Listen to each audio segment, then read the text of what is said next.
ఏంటి బాబు ఇక్కడ 13 రకాల నాన్ వెజ్ ఐటమ్స్ తో భోజనం జస్ట్ 150 రూపీస్ అంట. నమ్మట్లేదు కదా, చూపిస్తాను రండి. ఫస్ట్ ప్లేట్ తీసుకొని అందులో వైట్ రైస్, కొంచెం బిర్యానీ ఎగ్ వేసారు. ఆ తర్వాత స్టార్ట్ చేశారండి. లివర్ కర్రీ, పీతల కర్రీ, తెల్లపిండి రైలు, సొరపిడుపు, చికెన్ కర్రీ, మామిడికాయ చికెన్, కండవాయల కర్రీ, చికెన్ గోంగూర, వంకాయ రైలు, నాటుకోడి పులుసు, నెత్తల కర్రీ, చేపల పులుసు, చేప ఫ్రై. ఇలా ఈ ప్లేట్ కాస్ట్ వచ్చి 150 రూపీస్.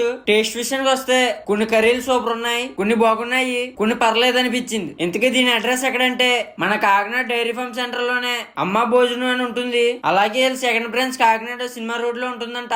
నేను ఆల్మిక్స్ ట్రై చేద్దాం తీసుకున్నాను కానీ మొత్తం తినలేక ఫుడ్ అయితే వేస్ట్ చేసేసాను. ఇక్కడ ఇంకో ఆప్షన్ కూడా ఉంది, వైట్ రైస్ ప్లస్ ఏదైనా నాన్ వెజ్ కర్రీ జస్ట్ 60 రూపీసే. ఇదిగో ఈవిడ ఈ హోటల్ ఓనర్ శ్యామల ఆంటీ గారు ఇంత తక్కువగా ఎలా ఇస్తున్నారని అడిగితే ప్రతి ఒక్కరికి అందుబాటులో ఉండాలి, అందరూ మంచిగా భోజనం చేయాలి అని అన్నారు. ఆ మాటకి దెబ్బకు ఫిదా అయిపోయాను. టైమింగ్స్ వచ్చేసి ఉదయం 11 గంటల నుంచి మధ్యాహ్నం 2 గంటల దాకా. అలాగే ప్రతి శనివారం సెలవు. ఇంకా నేను వెళ్ళొస్తాను.